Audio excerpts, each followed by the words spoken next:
So what if the plan this entire time was to allow us to have TikTok for a while so that we wake up as a general public, that we have this kind of community that we've created, that we can speak freely to one another, that, you know, we don't have to wait until 6 p.m. to turn on Fox News or CNN or whatever flavor that you like to watch some super curated, bias-leaning story, when you can pull out your phone in real time and hear like, oh, I heard there's fires going on in LA, I wonder what's going on there. I hop on TikTok and I see real people, boots on the ground, with their cell phones saying, hey, this was my home, this is what I'm observing, this is what's happening, the government's doing this, the people are doing this, don't believe anything that you're seeing. And that's honestly why the government really doesn't like TikTok, because we can talk to each other. So my thing is, I'm like, I feel like the Chinese have known this entire time that they've allowed us to have TikTok so that we kind of have this mass awakening as the people. And like I said, Jesus says a house divided against itself can't stand. We are not the United States of America anymore. We are 100% the divided states of America. It is like our culture has degraded so much. Like, I don't know if you understand the ramifications of this, but there are 10% of 18 to 24-year-old women in our country are on OnlyFans. Just think about that for a second. Think about that number. Think about how many women that is.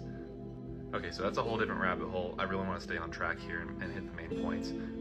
So again, TikTok, we're all having mass awakening. We're revolting against the government. We understand that the system's corrupt, that everything's evil, that Satan really does run the world, and, you know, it makes us feel hopeless, right? So let's bring it full circle. Everybody is downloading RedNote, which literally means the little red book. I don't know if anybody took history class in high school. I did. I don't remember a whole lot, but I do remember learning about the Little Red Book. And I did ask ChatGPT some questions about the Little Red Book, just to break down like a bullet point list of really the key themes in it. And I'm going to read some of those to you. Okay, so this is saying that this was first published in 1964 by the People's Liberation Army during the Cultural Revolution. It emphasizes Marxism, Leninism, and Mao Zedong thought. Okay, so this says a lot, and I don't have like a whole lot of time. I just want to read this one little line right here. So I asked it, what does it say about the dangers of capitalism? And this says economic exploitation.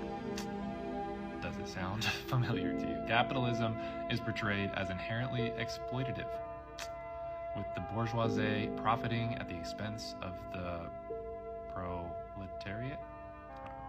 The book condemns capitalistic economies for perpetrating class divisions, inequality, and oppression.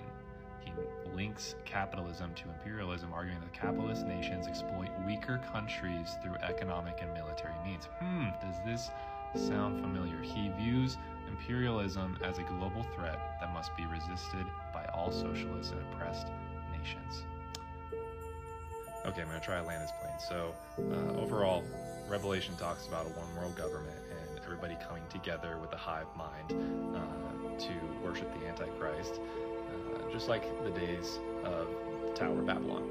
Now, Satan is a very sneaky serpent, and while over here in America we might think that we have freedom, we have our Constitution, and we have, you know, freedom of speech and freedom of religion, but he enslaves us in a different way. There is a different tactic here in America than in China, and I really do believe that it's easier for Satan and his henchmen to carry out their goal of deceiving people if it is literally illegal to be a Christian, like it is in China, and that's what they want to bring over here in the States. So I think the tactic has been allow us to have TikTok, allow us all to wake up, allow us to hate our government, to revolt against the system, to believe that imperialism and capital greed and, you know, the way that things have been going in America lately. I don't know about you, but I am exhausted, and everybody's crying out for a savior. Everybody's thinking, I can't do this anymore.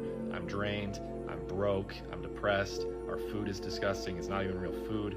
And now because we went over to RedNote and we're actually interacting with the Chinese people and seeing their lives, we're seeing their grocery hauls and seeing, oh my gosh, you can get so much real food for so cheap, and you have this amazing quality of life, and everybody looks like they're happy. That's exactly what they want.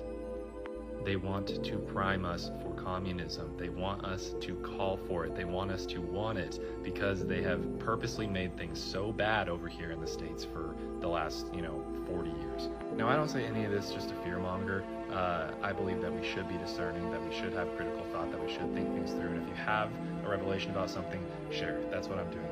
If you don't know Jesus, please get to know Jesus. Guys, do not leave